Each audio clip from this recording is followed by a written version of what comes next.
Welcome in, everybody. Welcome. Thank you so much. Good morning and happy Thursday, April 9th. Yes, okay. We know where we're at. Hope you're all doing well today. If you are brand new here, welcome to the show. This is a morning show that I've put together to, number one, hold myself accountable to waking up early. Number two, helping you out during this time of crisis, which is why we're going live every day. How often am I going to do this? Until we get out of this. And it doesn't look like we're going to get out of this for a while. So we need to come together, we need to join up as a community, and that's why we're here. And a big welcome and thank you to everybody in the show right now, and that's all of you, because this show is much about you, as much as it is about me and what I know. Well, I'm here to serve you. So if you have questions about anything related to business, productivity, podcasting, blogging, finding new ideas, creating websites, my personal life, Back to the Future, whatever you have questions about, I'm here to serve you. And once again, thank you for being here. Now, by the way, we do have, as you can see right here, a theme song for the show that has just been produced by my good friends over at Music Radio Creative. Mike and Isabella there are fantastic. I wrote up some lyrics and I sent it over, and what they gave back was awesome. And I'm gonna share it at the half-hour mark. Once this countdown timer hits 0, that is when that is going to go down. So I will keep that up there because I think it'll be a lot of fun for us to sit around and listen together, and it'll be the debut of the new theme song here for the income stream. I'll play it every morning and as we leave every day from this point forward. So that's why I'm starting here today without the sort of normal intro song, which I normally just it's just royalty-free music that I paid for. So anyway, let's say hello to everybody in the house right now, and then we'll get into some questions. So we got Suzanne in the house. What's up? Joanna, welcome in. Thanks for being here. Mary, Diana, Rob, Grandma Goody. We got Just Samson saying good morning.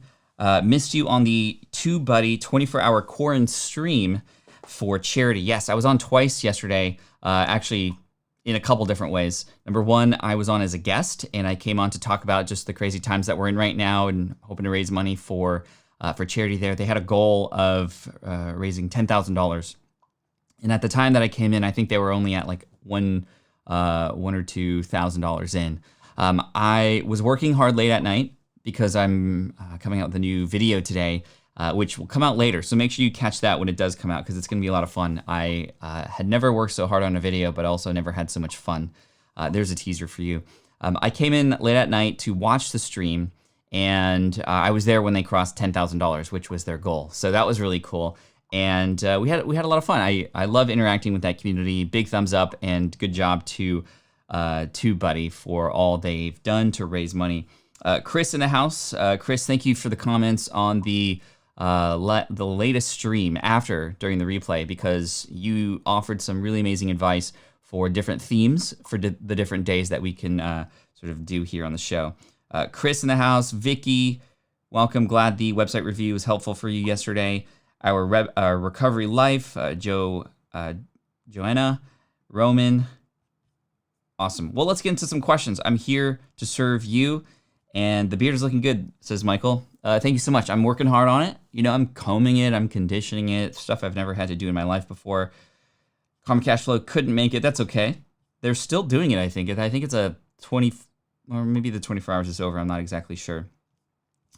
Let's see. I saw TJ says, the Positive Pat Morning Show. Thank you, TJ. I appreciate that. All right, Marcin here says, can you sell an ebook on Amazon with embedded audio? I'm finishing off my first book and would like to put it on Amazon. The best way to do that would actually be to include a link to that embedded audio. In fact, I would actually recommend having you create a landing page that includes all the multimedia, the perhaps images that are resolution low in the book. You can put them resolution high on the landing page. You can even offer to give them those things in exchange for an email address. And that's actually what I did with my Will It Fly companion course. So Will It Fly is a book that came out in 2016, became a Wall Street Journal bestseller. That ebook converts 53% of readers into emails, which has just been really incredible. I've never heard anything like that coming from a book. Now, a lot of books will try to get email addresses by giving away bonus PDF files and even the audiobook for free, but I wanted to go one step further, and I actually got inspired by a show that many of you might be familiar with. It's called The Walking Dead. And before they play The Walking Dead, my wife and I are big fans, by the way. We actually have gone to conventions. No, we have not dressed in cosplay, but we're pretty close to that level of fandom there. But before Walking Dead plays on AMC, they share something called WalkingDeadStorySync.com. And I got inspired by that because as you watch The Walking Dead, you can have your computer on. They show you some fun behind the scenes. They show you some fun tips and like how they shot that shot, who are the actors in that scene. Those kinds of things are really cool, especially for people who watch Walking Dead. So I got inspired by that, and I wanted to create something similar for my book reading experience. So sort of a supplemental way to get even more information that on its own probably wouldn't do so much, but alongside the book could do very well. So the online course was laid out in Teachable, and actually I built it 2 days before the book launched. And it was essentially just all the parts of the book were the same modules, the lessons were the chapters, and it was just kind of a one-for-one. And within those lessons, for each chapter in the book, you have the high-resolution images that were in the book there online, all the links that were mentioned in the book, and if you have audio to go with it, you could pop them in there too.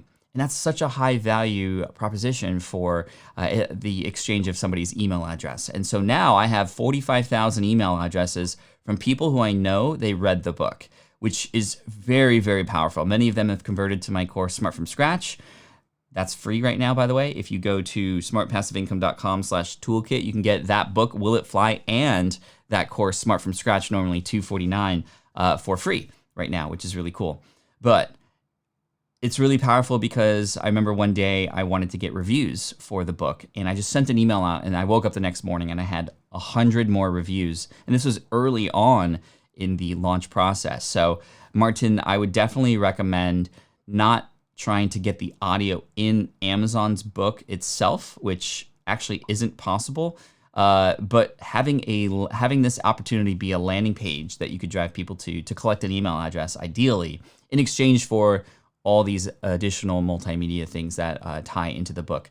There was a platform coming out to try and embed audio and video and social in the book reading experience back in the day. And this was back in 2013. That company was called Snippet app. And I launched my book, Let Go, which also is free here on this website right now. That book is about my layoff and how I bounced back and turned that into a business. It kind of failed. I was the #1 book on that platform, but they didn't do such a great job of launching it. They pivoted since then, but they increased that experience. And so we haven't quite seen anything like that yet, because I think it was just kind of beyond the years and people still enjoy just reading text. But should a person want to go deeper, having a landing page to collect an email could work really well for you, Marcin. Great. Let's see. Grandma Goody says, you advised jump cuts and images to keep attention on YouTube. What are the new rules, since jump cuts used to be considered breaking the rules? I don't know if there were any necessarily rules related to that, if you will. I think it just makes the editing process much easier for #1. So what a jump cut is, if you don't know what we're talking about, is imagine you're recording a video, you've outlined it, you've sort of scripted parts of it, and you're ready to go. You hit record, boop, on the camera, and it makes that sound, boop, and you just go, and you go through the whole thing, mistakes and all. And by the end, you have this video. It's done, but it's just chock full of mistakes. But you just remove those mistakes out, smoosh everything together in your timeline in your editor, and then you'll have this really great high energy video where you cut the mistakes out. And yes, you're jump cutting from one to the next, from one take to the next take, one good take to the next good take with the mistakes out. There aren't necessarily any rules about that, at least in the sort of regular independent content creator sort of set of rule books, I guess you could call it. But yeah, I think it just, again, makes it a little bit more engaging, because it's not live where I, for example, could take a long pause and it's just kind of one thing and people can sort of passively listen to it, or if you watch it, it just doesn't really change anything for you, versus just if you watch a creator like Sexy Phil, SXEPHIL, he does like news things every day. His videos are super high energy, but not because he's a fast talker, although he is, but it's because he's jumping from one topic to the next really quickly. He's getting right into it. You can add little jokes in there. If a joke comes to your mind while you're doing this, it's very easy just to kind of add it in later, and you can move things around as you want.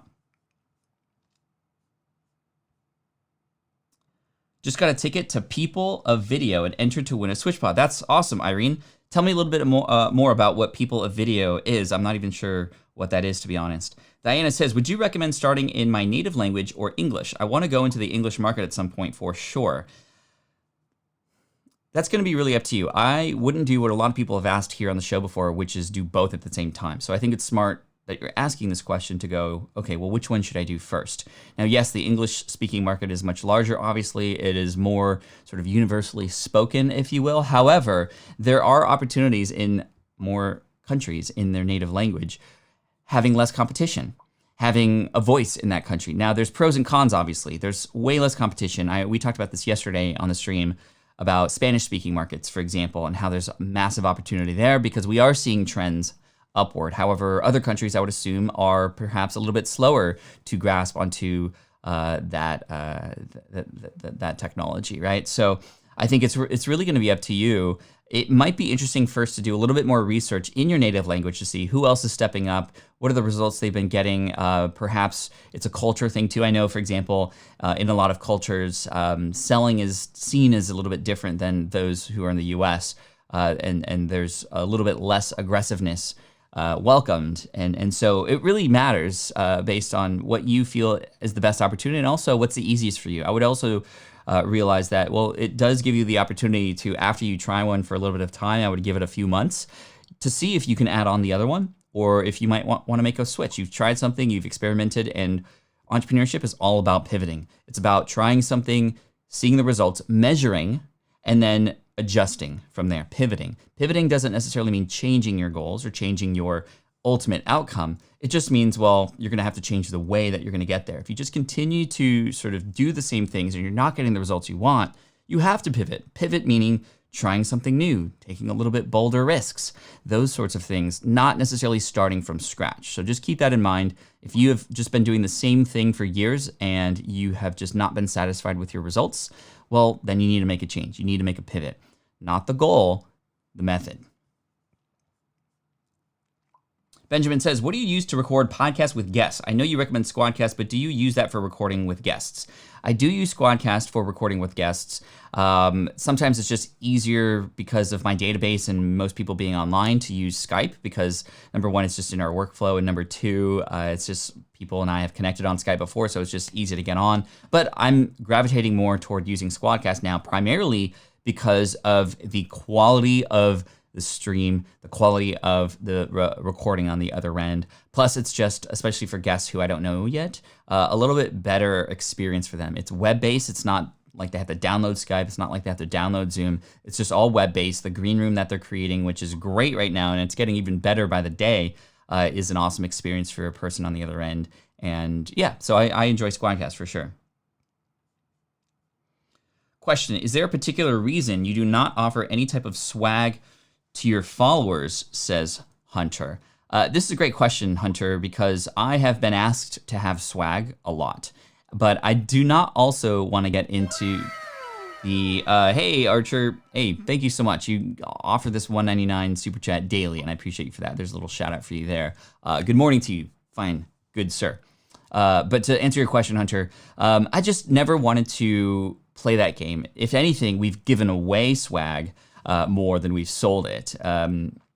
We've given away, thousands of shirts, thousands of books, and things like that. I think in the future, and this is, thank you for bringing this up. It is worth doing, though. I think it's just we don't want it to be a primary thing. We have so many other things going on. Ultimately, it would be a wise decision to do it because then it allows for your fans to fly your colors. Right? It allows your fans to feel more a part of the crew. It allows your fans to connect with each other, right? Wouldn't it be ridiculous if, a baseball team in your hometown didn't have swag and then didn't have that camaraderie? And I think we don't often feel that we can achieve the same results with our brands too. So it is something that we're thinking of doing. I just always tried to avoid it because I didn't want to just add it on and that's it. I think that we want it to make sense, and we have given away shirts and swag for free, but I don't know, chat, you let me know. Would you buy swag? Would you be interested in that? And what would you prefer? Something with a logo on it versus something with maybe more of a value proposition or a message of some kind, something inspiring, or something else, maybe something jokey and geeky. I have no idea, honestly, and this is also part of the equation. Just we don't know what we should do. So if you could tell us, that'd be fantastic. Hey, Pat, thanks for being so amazing and giving so much help. I need a logo. How do I decide between using a pic of me and my dog or a drawn one? I'm about to launch a podcast for dog lovers. First of all, congratulations on the launch of your upcoming show. I think now is the perfect time to launch new things. That's for sure. Hey, Ern, thank you so much for the super chat. I appreciate that, my friend. You already have the swag, bro. You can't give away the sauce, though. I love you, man. I appreciate you. So to answer your question about logo design and whether you should use an image or a cartoon drawing or hand-drawn one, really it's going to be most of all a decision based on, well, what do you like best? What's going to get you excited? I think whatever you choose, that's what the brand will end up taking, because that's what you're going to share and that's what's going to be a part of it. Hey, live streaming pros, love what you are doing, man, and you are totally owning the beard. Love you, man. David from Live Streaming Pros, he and his partner Luria were so important in the start of me even attempting to go live way back in the day. They helped me get my old studio set up, the one that, yes, was broken into, unfortunately, February of 2019. But that studio there, they hooked me up. They got me set up with the right equipment. They gave me the encouragement to go live. Paused on that for a little bit, and here we are today. Wow, $50. You are incredible. As a reminder, that money will be contributed to the San Diego Food Bank to help those who are in need at the end of the month. Last month, we contributed 1,000 meals. This month, we're already past that. We're already past that, y'all. But you don't have to pay to be here. Remember, no fee required. I want you to remember that. That's going to come up again later. No fee required. Little Easter egg for you. But yeah, I think whatever gets you excited, choose that and just pick something and go. I think oftentimes we entrepreneurs, we think that these decisions are, number one, permanent. This is not a permanent decision, but because we hold so much weight to them, they often hold us back from actually doing the business, right? It's like somebody who wants to start a business but isn't quite satisfied with their business card. Well, you're not doing any business unless you have that. As far as if you're talking about your cover art for your podcast, I would definitely see how it might be differentiated amongst the other podcasts that are out there. Remember, if you have a podcast, before a person listens to any second of your show, what are they doing? What captures their attention? The artwork, and of course the title as well. So how might it stand out amongst others? How might it look on a website? How might it look perhaps if you do want to create swag on a t-shirt? Really, it's not a permanent decision. You need to make a decision, however, and move forward for sure.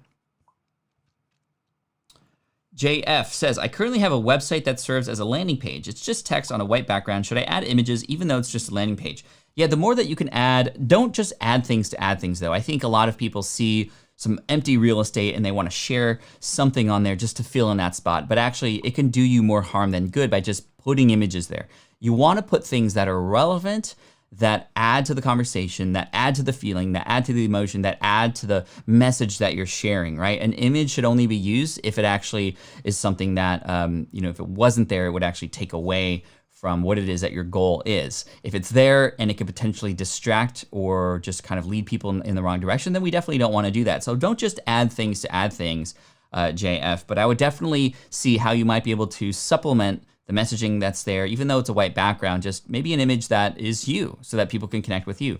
Maybe it's an image of the thing that they're going to get if they subscribe to that email list. Maybe it's an image of a logo or something that even says, under construction, come back in this many days or in this many hours to see the website when it's fully produced. So yeah, that's what I would recommend.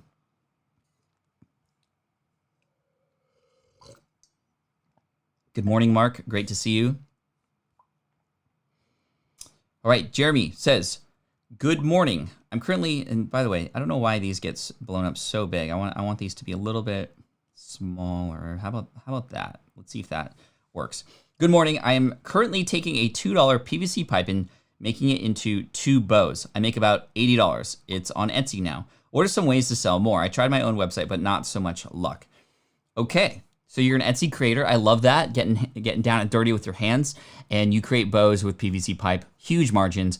We just need more exposure with Etsy. Now, number one, I am not an Etsy expert. However, I have been interested in inviting Etsy creators on the podcast to serve that audience at some point in the future. I don't yet have that in the plan, but what I would do to get ahead here is to have you find people who are successful on Etsy to get ideas from them, because I would much rather you go to the source to see what specific things you can do on Etsy to optimize what it is you're doing there already, right? We'll talk about outside Etsy in just a moment here, but within Etsy itself, there are likely several creators who are very open about their process, who've already made the mistakes for you, who've already shared online in podcasts, blogs, videos, likely on YouTube as well, their best practices and the thing that they've been doing. Why sort of try to guess when you can go directly to the source, right? That's what I always say. When I tried to learn how to run a marathon and all the things about that, well, I went to somebody who's run a marathon and asked them all the questions and what I could do to train. Same thing when I went to triathlon. Same thing when I wrote my books. I went to a book coach to sort of fast forward my way to success there. And you can do that too with Etsy. Now, likely there are some potential ideas related to advertising that you could probably get behind. You do have high profit margins, so you could potentially advertise on Instagram and Facebook to different groups of people to see how that might work out. Although I don't know if, for example, if what you're creating is considered something that is advertisable because it's a bow, right? Like not a bow tie, but a bow weapon. That's interesting. I would also say that getting involved in craft and I know there's huge subcultures of this is like a niche in a niche.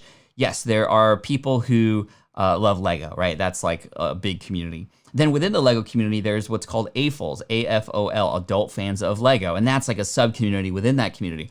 But within that AFOL community, there are people who specifically use Lego, who are adults, who make weapons out of Lego and shoot them, catapults, pistols, those kinds of things. And they get together, right? So look for the subgroups where your thing could be really interesting.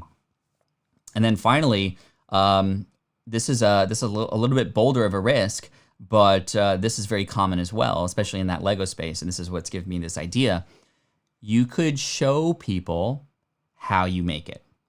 A little bit bold here, but hear me out.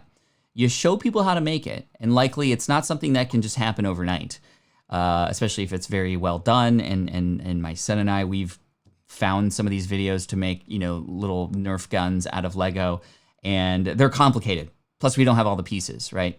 I'd much rather buy it and have my son have the thing if we don't have those things anyway. That can be a possibility too. Somebody sees the how-to video, it could go potentially viral. Yes, some people might create it too, and that's fine. But you can just buy it on your store too. That's potential. Sammy says, good morning, Pat. Can you give some advice on how to use a Twitter hashtag in your podcast launch to increase your followers? So here is a specific example that my buddy Chris Ducker and I used when we launched our show, the One Day Business Breakthrough podcast. And we used a hashtag to help serve ourselves in this launch. So we created a contest, and the contest was like this. We had a number of t-shirts made with our One Day Business Breakthrough logo.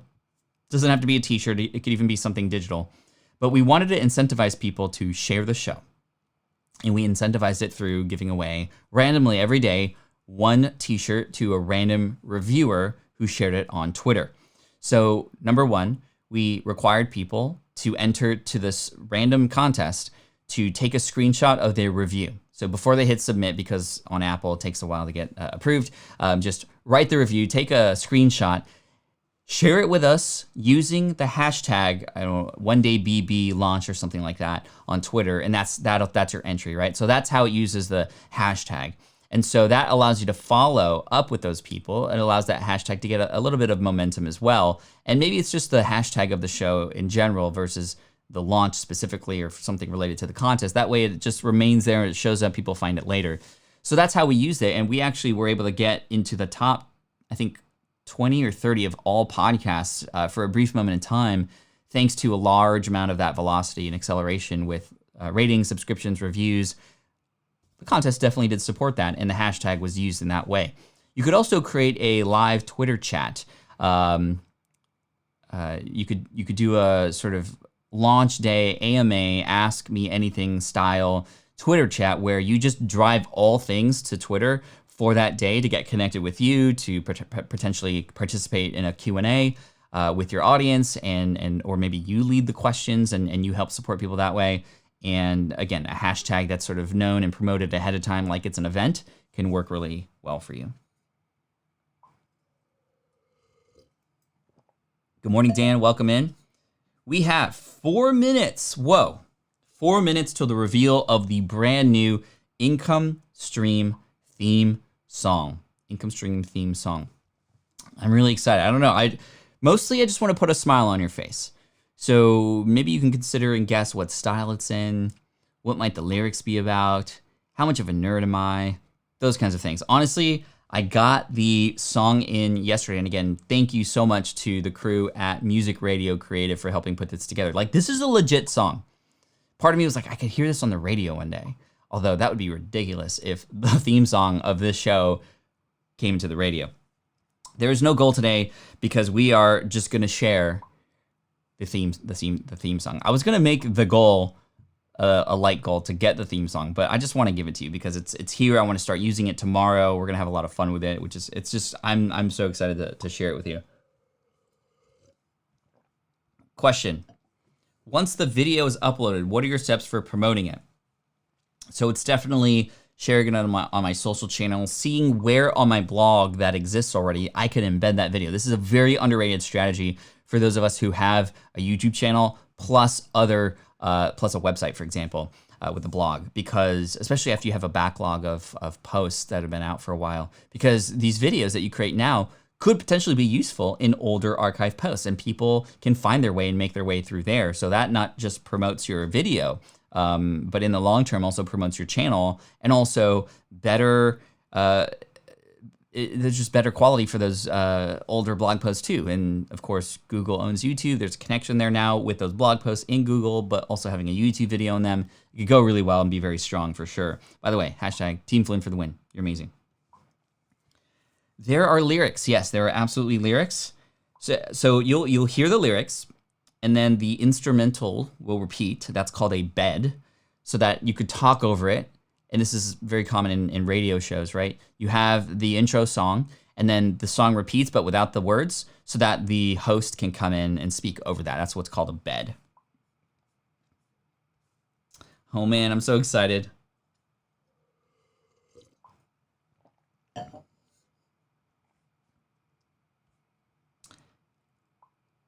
Bert says, need a logo, got a great guy on Fiverr, totally reasonable price, beautiful work. Natranden says, hi Pat, I tried your 777 exercise. My question is, can I look into keyword research and tool along with the exercise? Yeah, absolutely. Although the 777 exercise is meant to seed ideas for you to then do research in. Because if you just kind of pick random niches, you might get into them and you might find opportunities, but because they're not rooted in you, it's going to be a little bit more disconnected. So that's why the 777 exercise in Smart from Scratch is really important. So yes, you can use keyword research to help guide you and find your way through that, in addition to the market map exercise where we talk about finding the places, the people, and the products that serve that audience. It's your market map, right? Because whenever you get into a new location or get into a new space, you want to see the lay of the land. You want to know what's there already so you can find out what lanes you can take and what position you can take on that map. 1 minute, 28 seconds. Oh man. Alice says, hi Pat, I recorded a podcast yesterday on Zoom, but my audio was very muffled. I don't know why. I used the computer audio because my mic didn't work connected to my laptop. Any suggestions? So your audio was muffled with the mic and then you switched to your computer audio to sort of make it work there. If that's the case, well then that's the smart thing to do. If it's not working one way, just use something else as a backup just in case. It's not going to be the best quality, but at least it's something, and you could preface that in the audio in the podcast. Should you choose to want to do that, you could just say, hey guys, we had a weird issue technically with this episode, so you'll notice that the microphone wasn't working and I'm using my regular built-in mic, but it's okay. But make sure you stick around because we learn X, we learn Y, we learn Z. So you could say that, just you don't make a huge deal out of it. Don't apologize for it. Just say, these things happen. People understand. When you apologize for something up front, it already makes people go, oh, okay, this is going to be one of those shows, right? So don't apologize for these things, especially if they weren't your fault. In terms of why they're muffled, I would definitely make sure you test on a recording outside of Zoom It could be just a connection issue. Zoom is obviously experiencing a load of volume right now, and it could be on their end that recording didn't go the way that it should. The other thing that you could do is while you're recording on Zoom, in addition to capturing your audio and the audio of your guest, you could potentially also record locally on your end too. You could pop open GarageBand, you could pop open Audacity and hit record there too. So at least locally, you know that your audio is gonna be great at the same time. Whoa, we are here. We are at the end of the countdown timer. You guys ready for the theme song? I'm a little nervous. Like, sometimes when you work on things and you get so excited about them, right? What if other people don't like it? What if it's just in my head that I like it? I was literally listening to this on repeat yesterday with a giant smile on my face. And that's, again, really what I want to do. It's not a very long theme song, but there is a verse, and then it goes into the bed. So I might play it twice so you can hear it, okay? Why am I so nervous about this? I don't know. Okay, you guys ready? All right, just let me make sure the audio is working here. Okay. Here we go. Bruh. Okay, that's not the song. Here we go. This is the income stream to help you achieve your dream, all while we keep it clean. This is the income stream. It's the kind of show where you can come and go, but then you leave inspired with no fee required. The income stream with Pat Flynn. All right, and here comes the bed. What'd y'all think? A little fast on the lyrics. I'll share those lyrics with you really quick.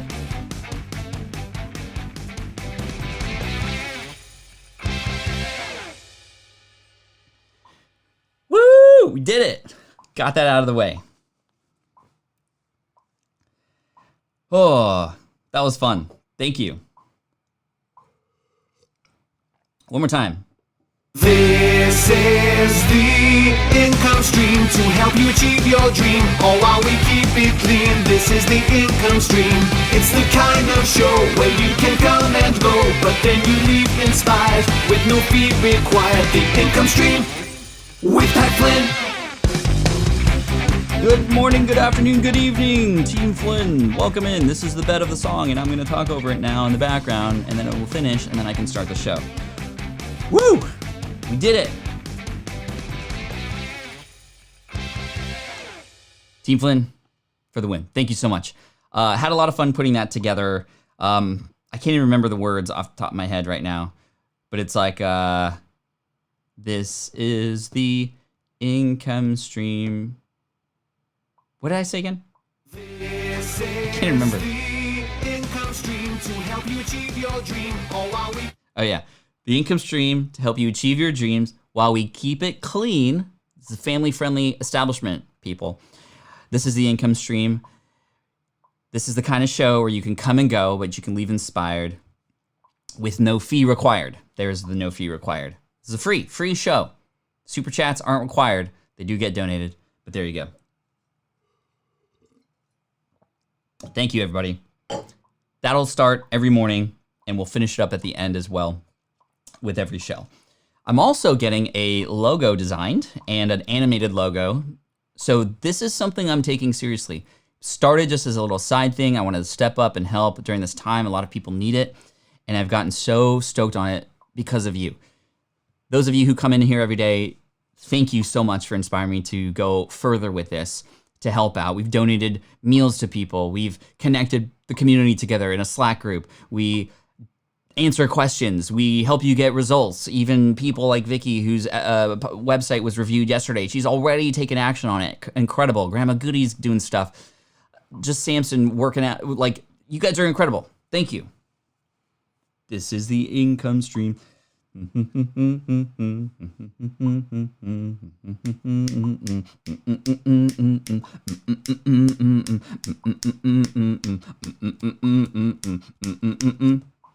Bum, bum, bum.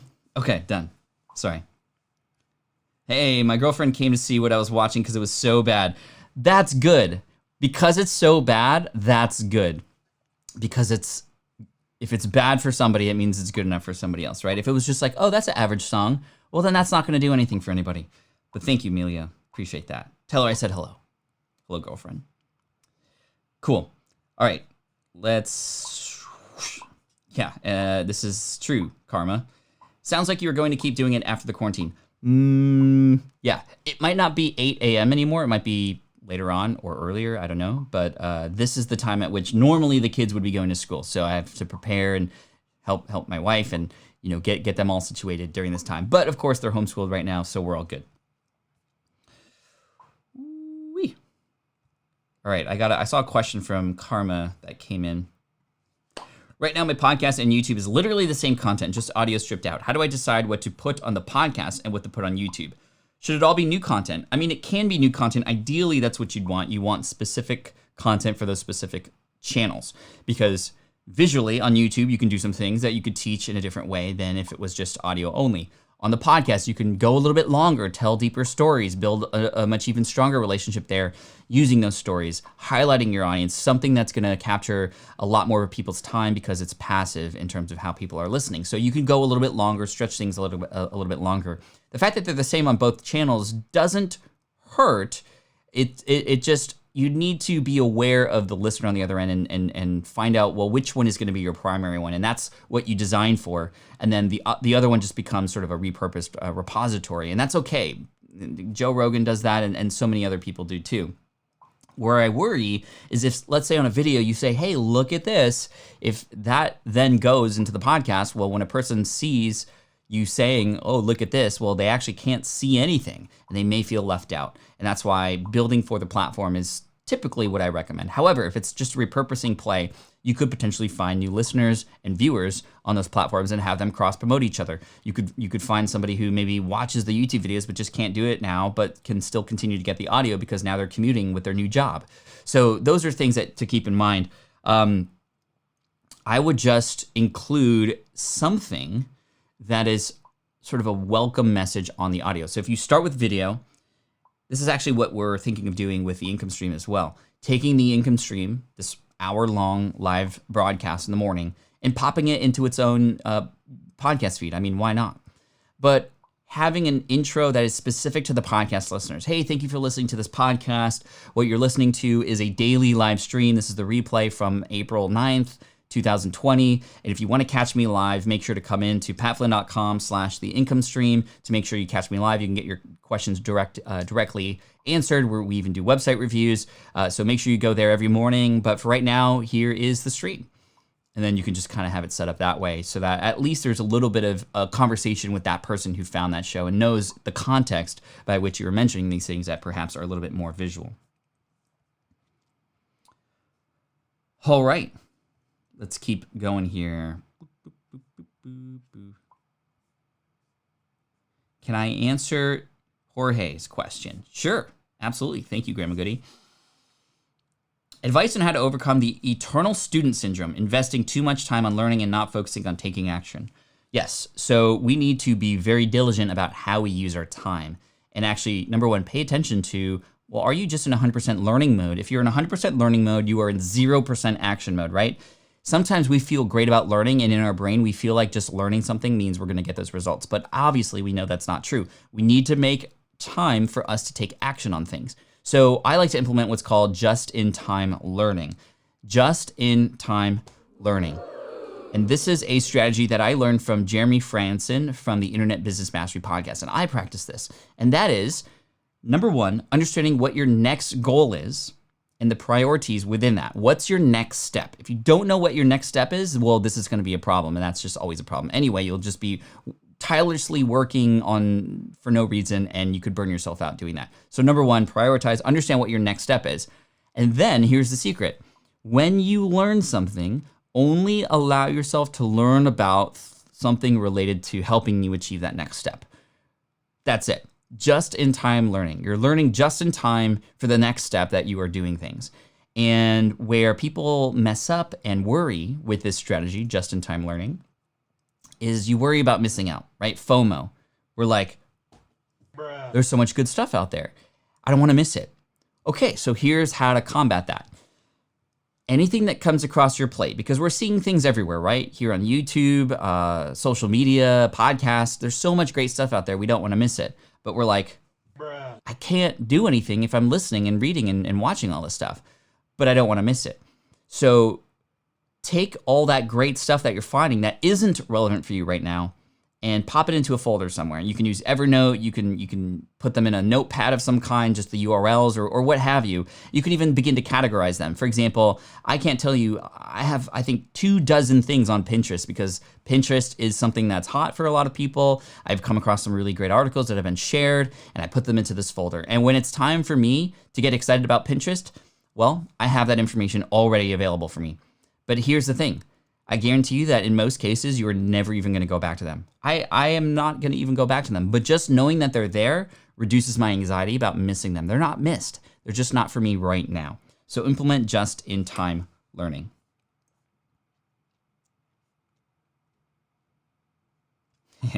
AV says, and then next month, Pat drops a surprise album that none of us knew we needed. This is the income stream. I need to have like a little bumper where it's just like the income stream with Pat Flynn.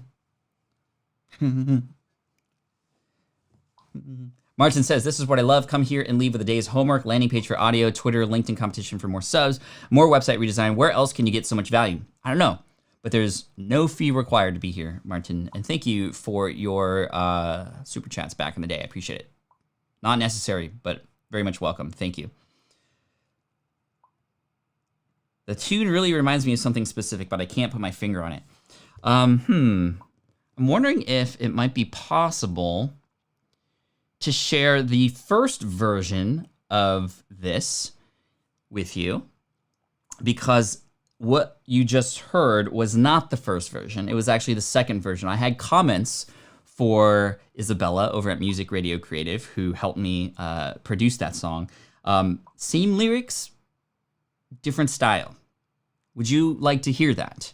Maybe we could save that for tomorrow. I'll share the sort of first version of it. Yeah, we'll save it for tomorrow. We'll have you have to come in tomorrow, and we'll make it a fun thing to close the week with. But to me, I said I want it in the style of like Phineas and Ferb, Bowling for Soup. You know, sort of just kind of punk rock, but a little bit more on the up and up. Yeah, Kate. You nailed it, right? A kid's theme song. That's essentially what I want it to be. Keep it clean. That's in the lyrics. All right, let's keep going with questions here.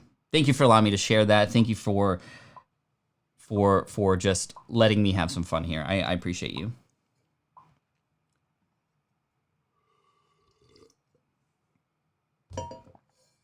How to deal with clients who are financially exploiting you if you're a kind person and really want to help that person, and besides that, if it's your single source of income in this time. So if you have clients and they're exploiting you, well, we can't have that happen. Number one, we need to realize, well, how much is your time worth? How much time are you spending on these clients? And is it what you actually thought? Because we definitely don't want to do that. And I think it's very easy for whether a person realizes they're doing this or not. Like, I'm not going to blame them immediately, because sometimes you're so nice and they're nice too, but they don't even know they're taking advantage. And I think that there needs to be a conversation of some kind. Number one, transparency is really important on both sides. But number two, a way to combat this that I've seen in the past is, especially for highly customized projects, and I've seen this in the architecture space too, right? Where you work with a client and there's expectations on both sides, but then the client just starts to be so demanding and they start to ask you for all these things.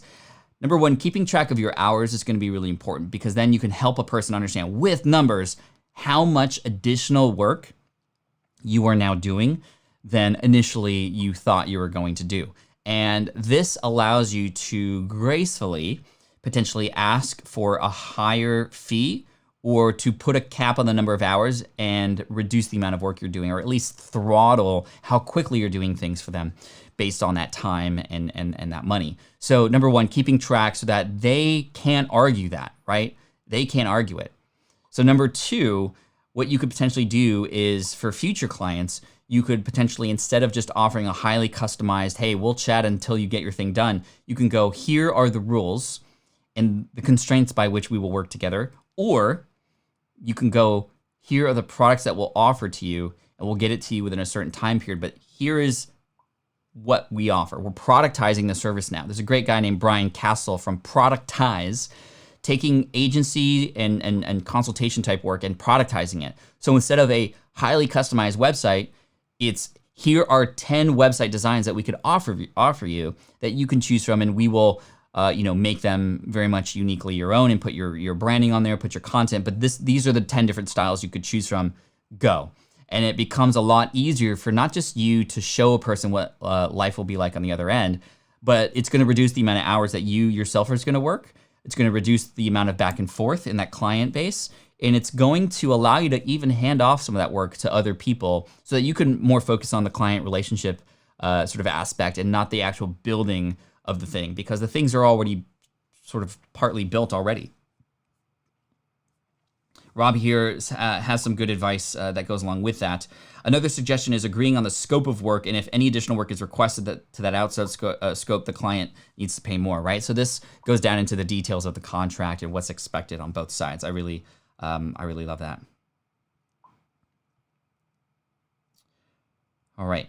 Jerry says, good theme song, random Rodecaster Pro question. Have you found a way to reorganize existing SoundPad sounds to different pads by just drag and drop via the companion app? So one more time, have you found a way to reorganize existing SoundPad sounds to different pads by just drag and drop? No, unfortunately. I don't think that that's possible. What Jerry's talking about here is when you get the Rodecaster Pro, you also get a dashboard to go along with it that has the sort of buttons. So you see these colored buttons? These ones right here. What is this one? Oh yeah. So literally just reorganizing them by drag and dropping. I think that unfortunately you have to delete and then add on again. It just becomes kind of a mess. That I would offer that feedback to Rodecaster Pro. At least in the latest versions, I haven't seen. Maybe they've updated it. I don't know. But it would be nice to just kind of drag and drop for sure instead of having to go a little bit more manual. Madeline says, how about if you are a contractor and you deliver the work and they are holding payment because he wants a proposal? How would you handle this? So if you're a contractor and they want delivery, there's a lot of different ways to do this, right? I would definitely look into people who, Jason Swank is a good person. I would check out SWENK.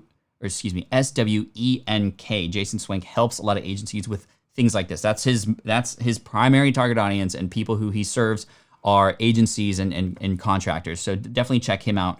Jason Swank, SWENK. He likely has some great information on his website and could potentially help you out.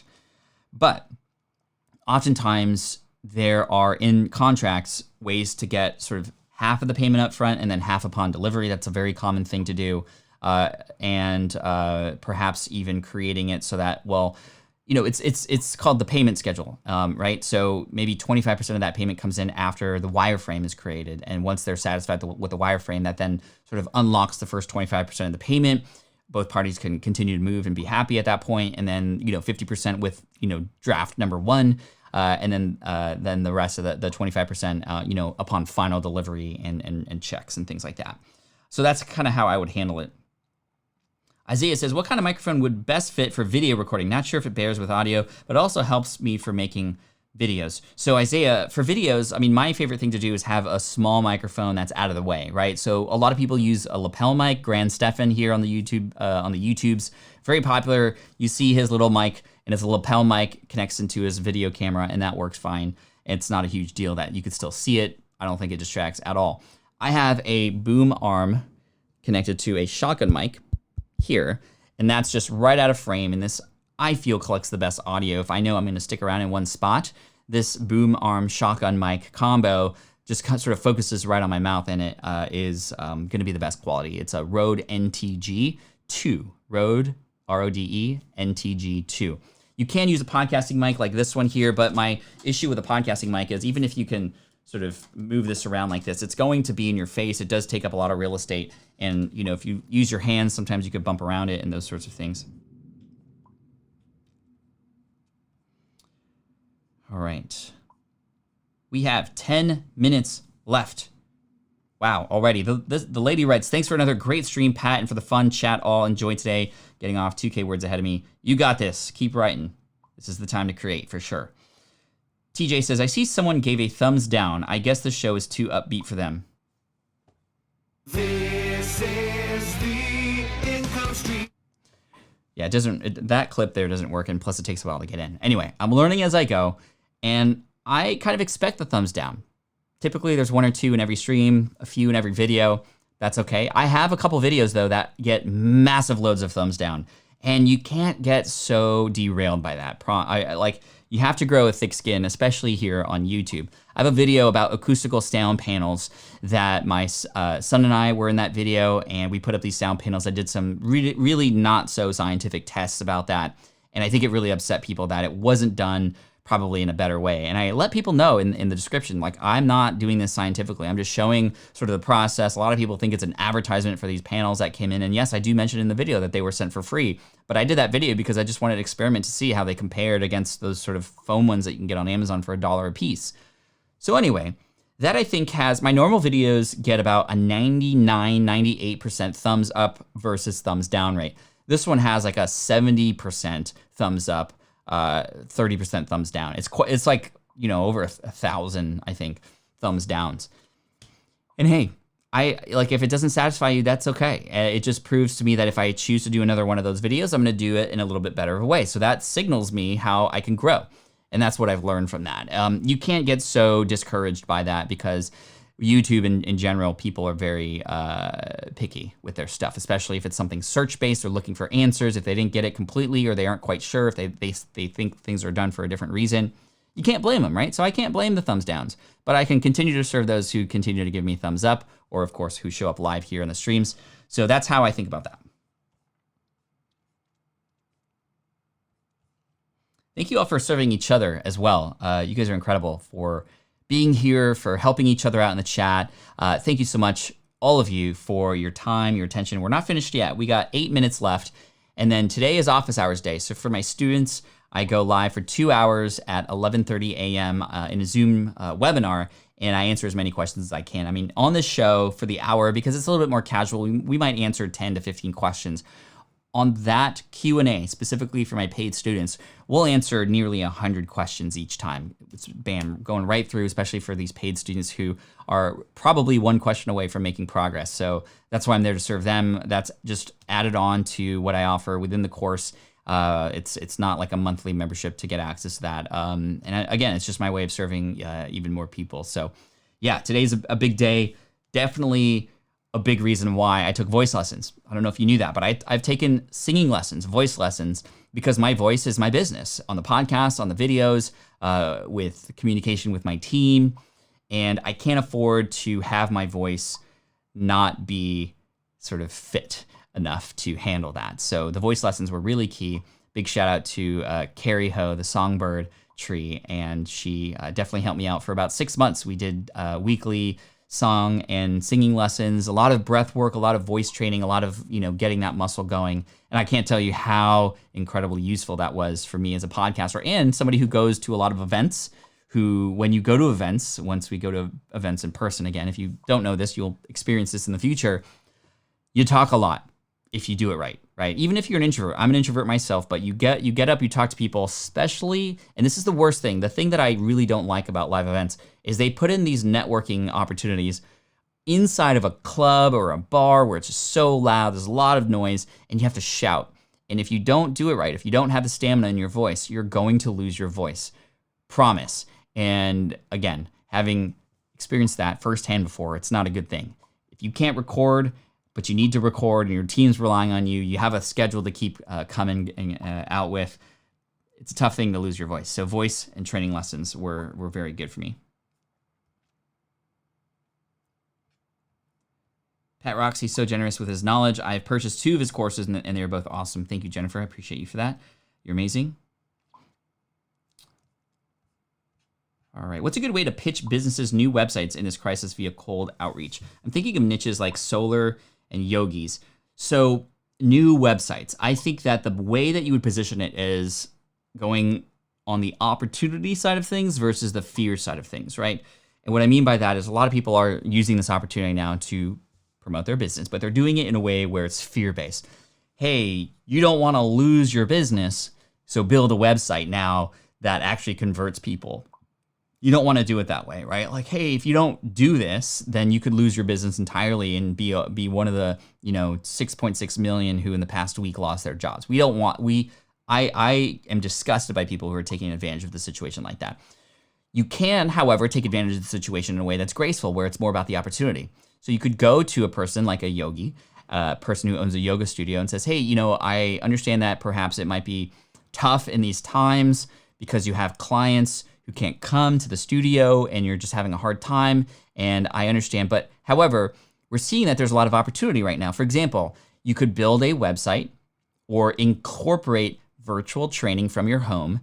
And I'd be more than happy to show you the kinds of things we can do to build out that part of your website to serve you so that you can live stream from your home. We can make it look beautiful. You can build an email list so that by the time we come out of this, you could potentially even have more clients. So how can you still serve those people during this time? Because there are opportunities to grow, opportunities to optimize versus the fear-based thing right now. Zenian Vlada says, I wondered why Pat's voice is so great. Thank you. Question, do you set up a moderator on these live streams? Thank you, Scrap Happy. By the way, Scrap Happy, did you see the comment that I left on the video that I published last week about using Ecamm Live and giving away a stream deck? I pinned your comment up top, and I also commented to let you know that you were the winner of the 15-button stream deck in that video. So if you haven't yet reached out to me, reach back out to me, pat@patflynn.com. Send me a message, Scrap Happy. We'll send that to you, and you won. So you were randomly selected for that. So in case you missed that, that's there. pat@patflynn.com. We'll get your address. We'll send it over to you whenever we can. I don't know what shipping is like in this situation, but I promise it'll get to you. See you, Rob. Thanks for being here. Appreciate you. But do I set up a moderator on these live streams? No, I do not. I am the moderator, sort of doing all these things at the same time, and somehow we're able to make it work. But it's because these tools make it so easy to do these days. So, sorry, I just heard my kids. I don't know what they're doing. I guess they're up. But yeah, I think it. So no, I don't have a moderator. The questions just kind of come in, and I set it up by saying, no, I'm not going to answer every question because I can't. But I come into the chat, I scroll up and down, and I try to find ones that look interesting. And yeah, that's how it goes. Fakupola says, which country do you think is better to build a company without residency country? As a traveler, is a problem. Honestly, I don't know the answer to that question. So which country do you think it's better to build a company without residency? So without having to be a resident there? Honestly, I'm not exactly sure. I would sort of reach out to others who are more vagabonds, more travelers who don't yet have a sort of home base to see how they do it. It's not impossible, right? So that's the thing you need to know. It's not impossible. You just need to find somebody who's done this before.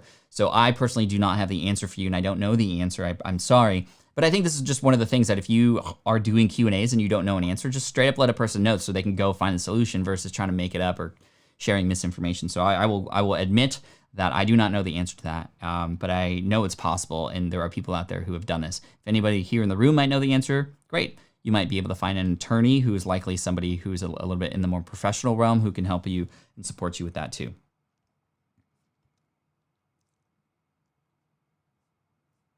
All right. Let's see.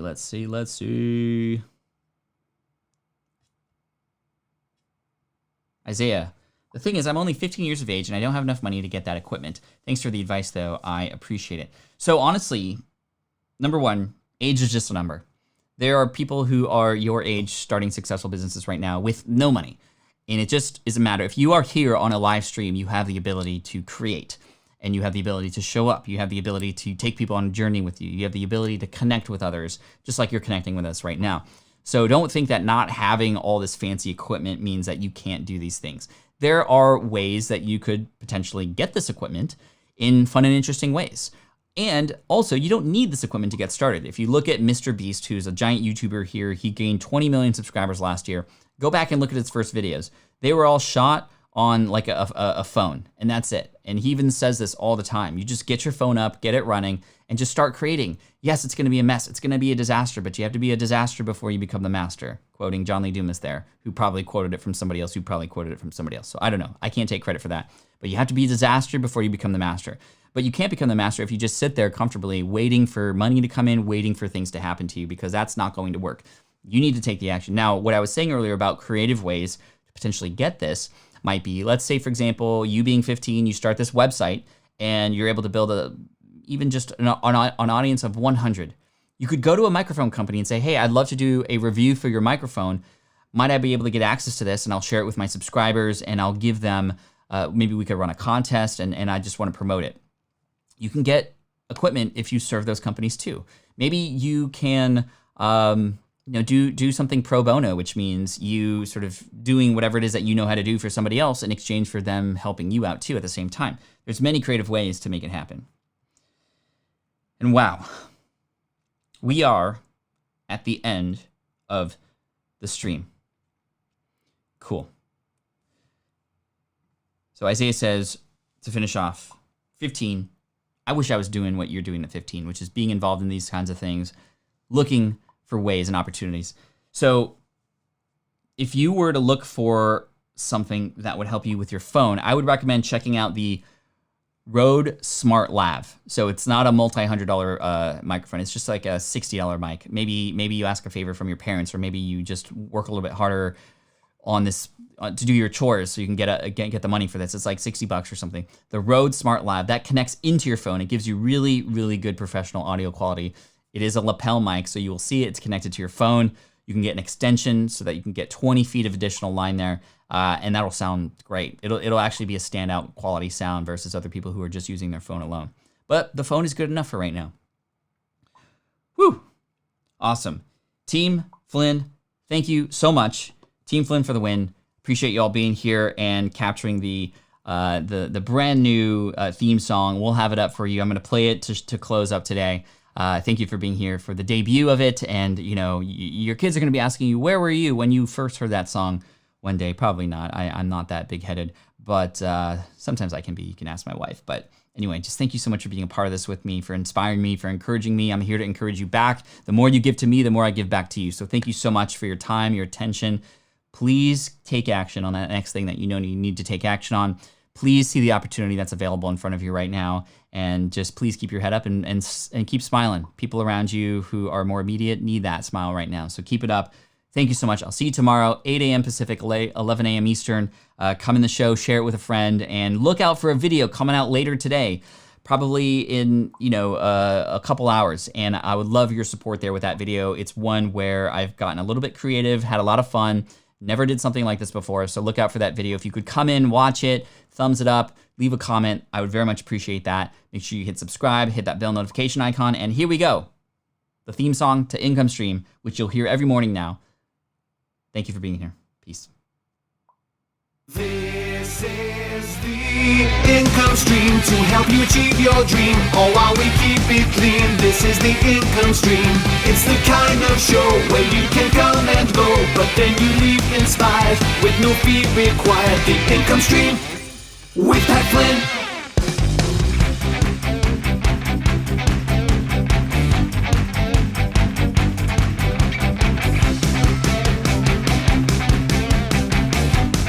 Samson, you're amazing.